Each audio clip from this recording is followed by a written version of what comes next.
ଇଏ ହେଉଛି ସୁଜନପୁର। ଏଠିକାର ମାଟି ପାଣି ପବନ ସଦାସର୍ବଦା ଚଳଚଞ୍ଚଳ। ଏହାର ଚାରିପାଖରେ ଘେରି ରହିଥିବା ସବୁଜ ସୁନ୍ଦର ଗଛଲତା ଏହି ଗାଁର ସୌନ୍ଦର୍ଯ୍ୟକୁ ଦ୍ୱିଗୁଣିତ କରୁଛି। ସତେକି ଯେମିତି ପ୍ରକୃତି ରାଣୀ ଅଟକି ଯାଇଛି ଏହି ଗାଁରେ।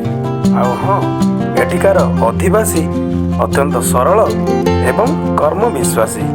ଏମାନେ କଥାଠୁ କାମରେ ବିଶ୍ୱାସ କରନ୍ତି।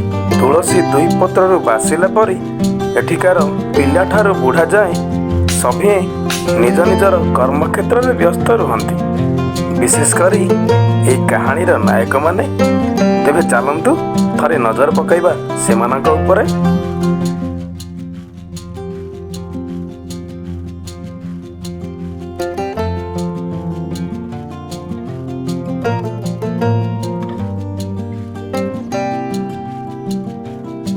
ରାଜୁ ଭାଇ କିସ ଖେଳିଲା ଆମ ସେଦିନ? ଆମ କଲେଜରେ ତ ରାଜୁ ଭାଇ ପୁରା ହିରୋ ଆଉ। ହଁ ମ ଛେ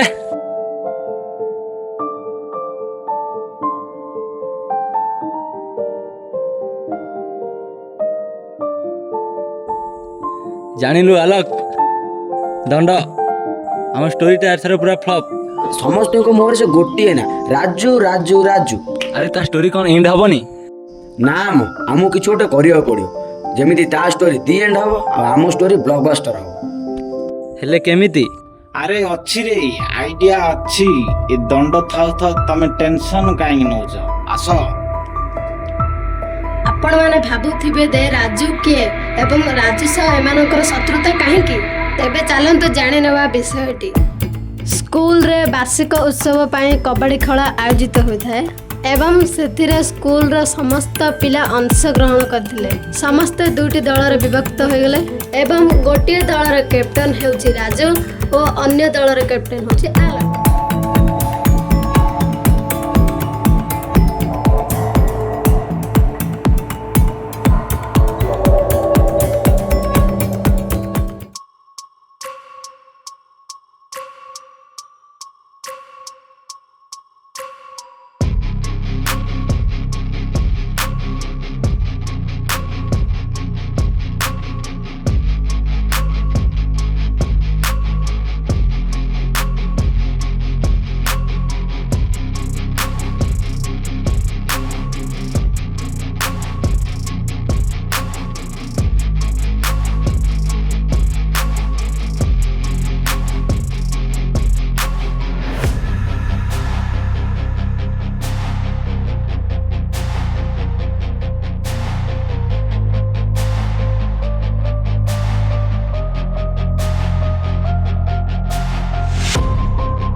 Raju, Raju, Raju, Raju, Raju, Raju, Raju, Raju, Raju, Raju, Raju, Raju, Raju.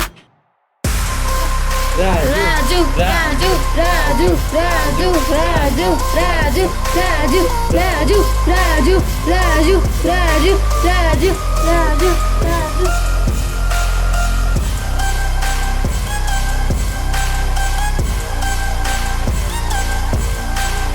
Diner of Raju.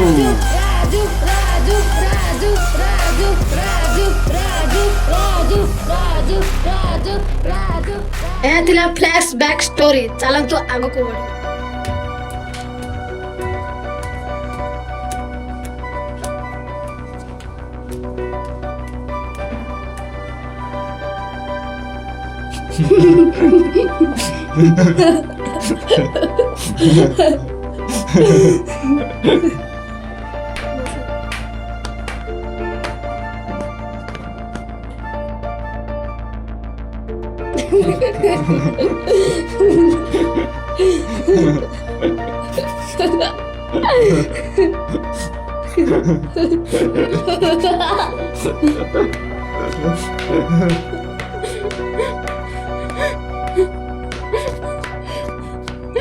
ନାଇଁ ସାର୍, ନାଇଁ ସାର୍, ମୁଁ ଆଉ ସେ କଲେଜ ଯିବିନି।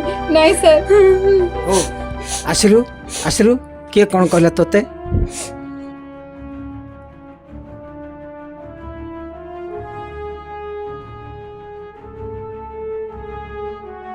ରାଜୁ ରାଜୁ ରାଜୁ ଏସବୁ କ'ଣ ମୁଁ ଦେଖୁଛି? ରାଜୁ ରାଜୁ ଇଆଡ଼େ ଆସିଲୁ ଆସିଲୁ। ତତେ ମୁଁ ଭଲ ଭାବୁଥିଲି, ତୁ ମତେ କ'ଣ ଉପହାର ଦେଲୁ? ମୁଁ କ'ଣ କଲି ସାର୍? କ'ଣ ହେଲା କିଛି ଜାଣିନୁ? ନାଇଁ ସାର୍ ମୁଁ କିଛି ଆଉ ଜାଣିନି ସାର୍। ସ୍କୁଲ କାନ୍ଥ ବାଡ଼ରେ କ'ଣ ଲେଖା ହେଇଛି ତୁ କ'ଣ ଜାଣିନୁ? ଆଉ ସ୍ୱପ୍ନର ଖାତାରେ ଏସବୁ କ'ଣ ଲେଖା ଅଛି? ନାଇଁ ସାର୍ ଏସବୁ ମିଛ, ଏ ବିଷୟରେ ମୁଁ କିଛି ବି ଜାଣିନି। ଶୁଣ ରାଜୁ, ଏସବୁ ମୁଁ ଆଶା କରିନଥିଲି। ତୋର ଯୋଗୁଁ ଏ କଲେଜ ବଦଳାମ, ଗୋଟେ ଝିଅ ପିଲା ବଦଳାମ। ନା ସାର୍ ମୁଁ ସତ କହୁଛି, ଏସବୁ ମୁଁ ଆରେ ଚୋର କେବେ ଚୋରି କରିଛି ବୋଲି କହେ କି?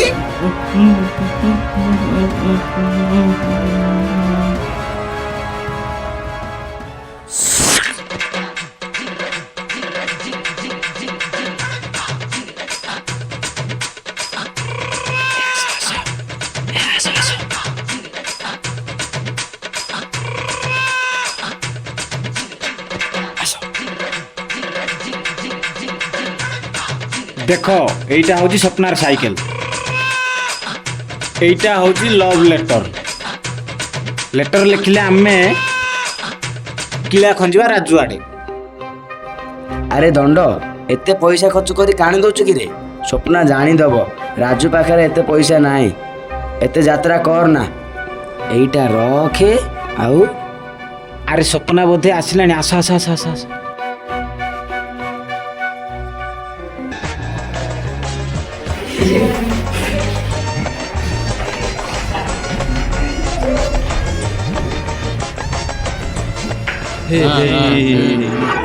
ଶୁଣ ରାଜୁ, ତୋ ପାଇଁ ଏଇଟା ଫାଷ୍ଟ ଲାଷ୍ଟ ୱାର୍ଣ୍ଣିଂ।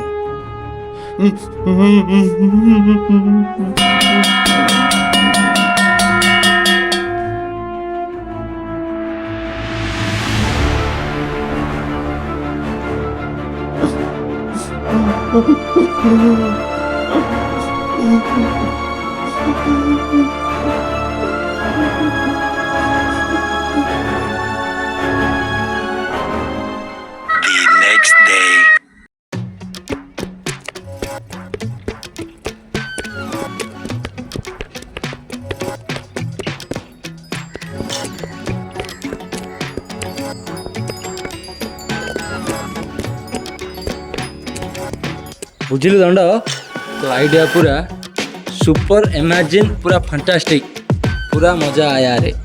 ଆରେ ତୋ ପାଦ ଧୂଳି ଟିକେ ଦେ, ମୁଁ ଦିଆସିଲି ଖୋଳରେ ରଖିବି। ଆରେ ଏଇଟା ତ ଖାଲି ଟ୍ରେଲର ଥିଲା, ଅଭି ତ ପିକ୍ଚର ବାକି ହେ। ଏବେ ଦେଖ ଦଣ୍ଡର 2 ନମ୍ବର ଆଇଡ଼ିଆ। ମୋ ନାଁ ଦଣ୍ଡ, ମୋ ଥିଲେ ଯିଏ ପଙ୍ଗା ନବ କାଟିଦେବି ତା।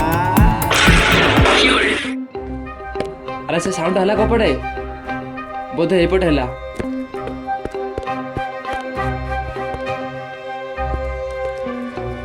ଓ ମାଇ ଗଡ୍, ସାରଙ୍କ ସାଇକେଲ ବୋଧେ ପଙ୍କଚର ହେଇଯାଇଛି। ହେଲେ ଏଠାରେ ତ କେହି ନାହାନ୍ତି।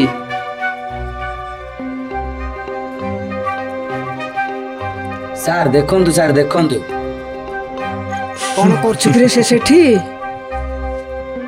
ମତେ ଯେତେ ମାଠୁଛୁ ମାଠେ, ସେଇ ଦର ପଡ଼ା କାଠେ। ଆରେ କଥାରେ ଅଛି ପରା, ଘୁଷୁରୀ ପ୍ରକୃତି ପଙ୍କେ ଲୁଟେ, ମଣିଷ ପ୍ରକୃତି ମଲେ ତୁଟେ। ସାର୍ ଦେଖନ୍ତୁ, ସାର୍ ଦେଖନ୍ତୁ, ଆପଣଙ୍କ ସାଇକେଲ କ'ଣ ଅସୁବିଧା କରୁଛି ବୋଧେ।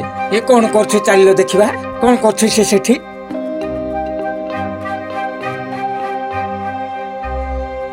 ଆରେ ରାଜୁ, ସେଠି କ'ଣ କରୁଛୁ କିରେ? ସାର୍ ଆଖିରେ ଜଳ ଜଳ କରି ଦେଖାଯାଉଛି, ଆପଣଙ୍କ ସାଇକେଲ ପାଞ୍ଚେରେ କରୁଛି, ଆଉ କ'ଣ ସାର୍? ନା ସାର୍, ଆଗରୁ ଏଭଳି ଅବସ୍ଥା ଥିଲା, ମୁଁ ଜଷ୍ଟ ଖାଲି କଣ୍ଟାଟା ହିଁ କାଢ଼ିଲି। ବାପରେ, ଏତେ ବଡ଼ ମିଛ! ପୁଣି ସାର୍ଙ୍କୁ ଇଏ ବୋଧେ ମିଛ କହିବାରେ ପିଜି କରିଛି। ନା ନା, ଏସବୁ ଆଉ ସହି ହବନି, ଆଉ ନାହିଁ। ନା ସାର୍, ନା ସାର୍, ନା ସାର୍, ମୁଁ ସତ କହୁଛି, ସେମିତି କିଛି କରୁନି। ଚାଲିଯା, ଚାଲିଯା, ଆଉ ଦିନେ ଯେମିତି ଏ କଲେଜ ପିଣ୍ଡା ନ ମାଡ଼ିବୁ।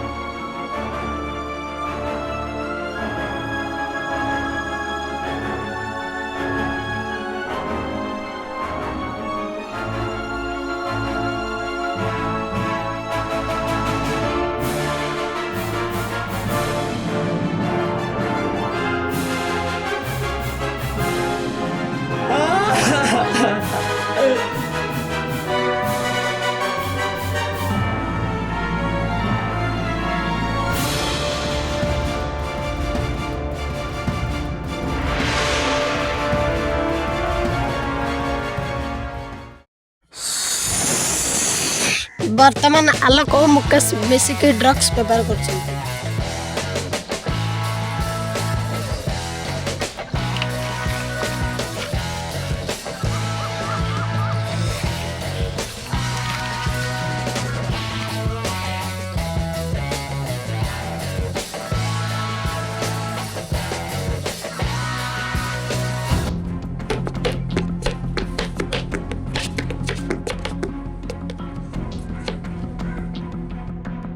ଯଦି ଆମର ସନ୍ଦେହ ଠିକ ଥାଏ ତାହେଲେ ସେମାନେ ଏଇଠି ଡ୍ରଗ୍ସ ବ୍ୟବହାର କରୁଛନ୍ତି। ହଁ ସାର୍ ସେପଟେ ଶବ୍ଦ ଶୁଭୁଛି। ଆସ।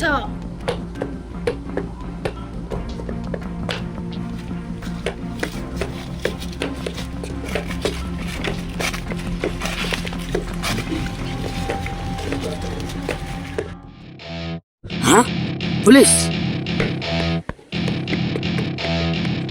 Hands up!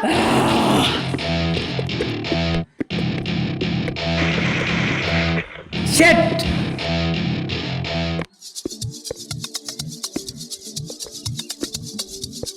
ସାର୍ ଏଠି ଡ୍ରଗ୍ସ ଅଛି।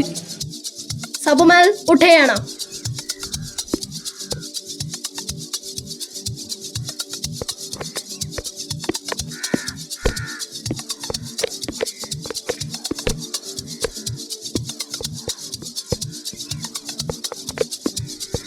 ଚାଲ କ୍ରିମିନାଲ ଏଠାରେ ଗୋଟେ ଧନ୍ଦା ଚଲେଇ ଯାଅ।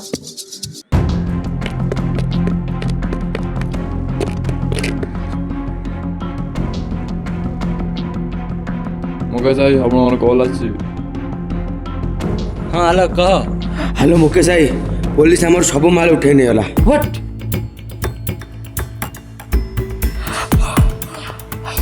ସେଟ୍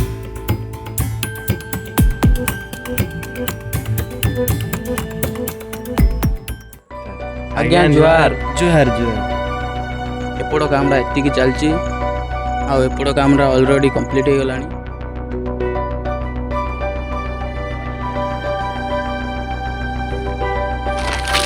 ଠିକ୍ ଅଛି।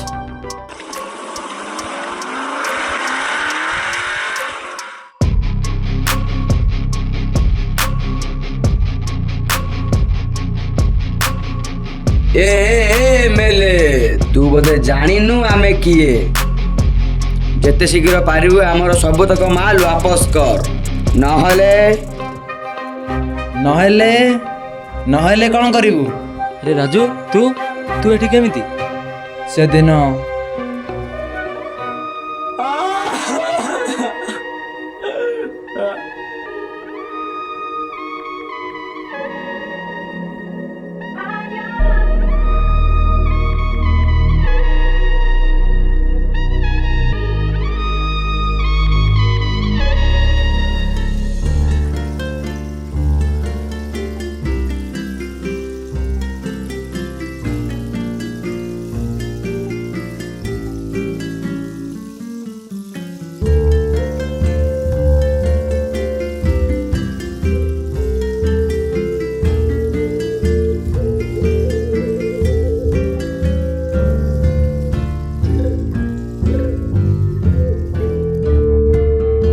ହାତରେ ବାପ ଟିକେ ଟେକି ଦେବୁ।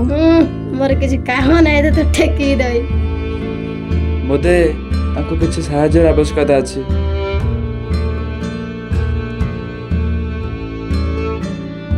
ମା କ'ଣ ହେଇଛି? ଟିକେ ଟେକି ଦେବୁ ହାତରେ ହଁ ବାପ। ନିଶ୍ଚିତ ଭାବରେ ଆସନ୍ତୁ। ତୋର ବଡ ଧର୍ମ ହବର ବାପ, ହଁ, ହଁ। ଧର୍ମ ହବର ବାପ।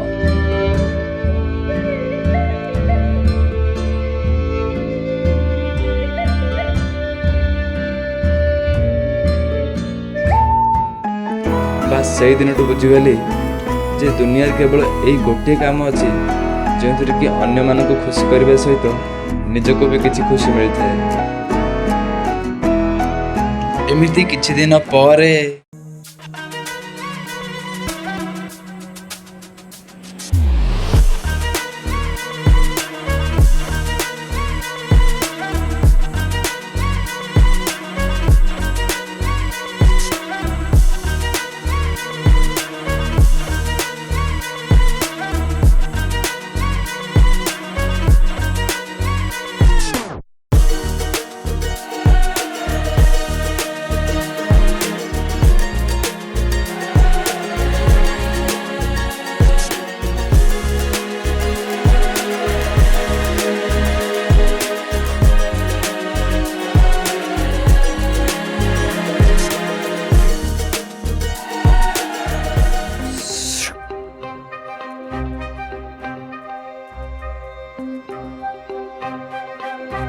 ଭାଇମାନେ ଆମ୍ଭେ ଆଜି ଏଠାରେ ଏକତ୍ରିତ ହେବାର ଏକ କାରଣ ଅଛି।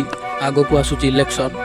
ଆମର ଏଠି ସବୁଦିନ ନେତାମାନେ ସବୁବେଳେ ଆସୁଛନ୍ତି ଏବଂ ବିଭିନ୍ନ ପ୍ରକାରର ପ୍ରତିଶ୍ରୁତି ଦେଉଛନ୍ତି, ହେଲେ ଜିତିଗଲା ପରେ ଆମର ଅସୁବିଧା ଦୂର କରନ୍ତି ନାହିଁ। ତେଣୁ ଆମ୍ଭେମାନେ ଏଥର ଏମିତି ଗୋଟେ ଲୋକକୁ ବାଛିବାକୁ ପଡ଼ିବ ଯିଏକି ଆମର ଦୁଃଖ ସୁଖରେ ସାଥ ଦେବ। ହେଲେ ଏମିତି ଲୋକ ତ କେହି ରାଜନୀତିରେ ଠିଆ ହେଉନାହାନ୍ତି। ହଁ, ସେଇଥିପାଇଁ ତ ମୁଁ ଭାବୁଛି ଆମ ରାଜୁକୁ ଇଲେକ୍ସନରେ ଠିଆ କଲେ କେମିତି ହୁଅନ୍ତା। ଇଏ ତ ବଢିଆ କଥା, ରାଜୁ ଠିଆ କଲେ ବଢିଆ କଥା, ଭଲ କଥା ଆଉଡ଼ି। ଆରେ ଭୋଟ ଦେବା କେଉଁଠି, ରାଜୁ ଭାଇ ଯେଉଁଠି। ଆମ ଘର ପୁଅ ଏଥର ଏମଏଲ ହବ, ଆଉ ଆମ ଅଞ୍ଚଳର ଉନ୍ନତି ବି ହବ।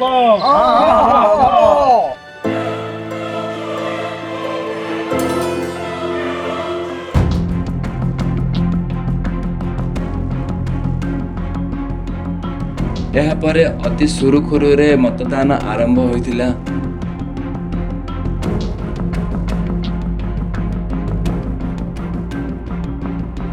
ଏବଂ ମତଦାନ ସରିଲା ପରେ ଲୋକମାନଙ୍କର ବହୁତ ସାରା ଭଲ ପାଇବା ପାଇ ମୁଁ ହେଇଗଲି ଏଇ ଅଞ୍ଚଳର MLA। ହେଲେ ହଉ, ବଢ଼ିଆ ହେଲା ଆଉ। ହେଲେ ହଉ ସାଙ୍ଗ, ତୁ ଆମର ସବୁତକ ମାଲ ବାପସ କରିଦେବୁ ଆଉ।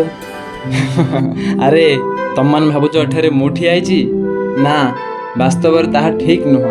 ଏଠାରେ ଠିଆ ହେଇଛି ସାରା ଓଡ଼ିଶାବାସୀଙ୍କର ବିଶ୍ୱାସ ଆଉ ଭରସା। ଲକ୍ଷ ଲକ୍ଷ ଲୋକଙ୍କର ଏଠାରେ ପାୱାର ଠିଆ ହେଇଛି।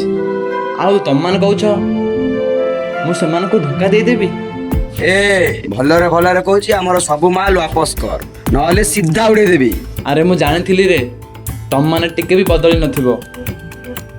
ସେଦିନ ମୋତେ ବଦନାମ କରି କଲେଜରୁ ବାହାର କରିଦେଲ। ମୁଁ ସବୁ ସହିଲି, କାହିଁକି ନା ସେଥିରେ କେବଳ ମୋର ହିଁ କ୍ଷତି ଥିଲା।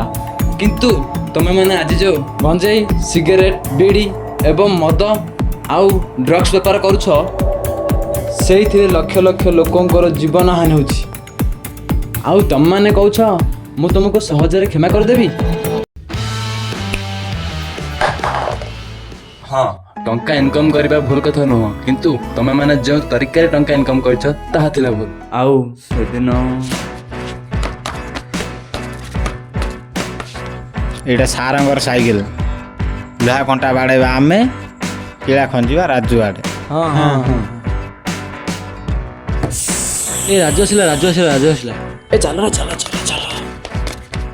ଛି, ଶେଷରେ ତମମାନେ ଏତେବେଳେ ଖସିଗଲ।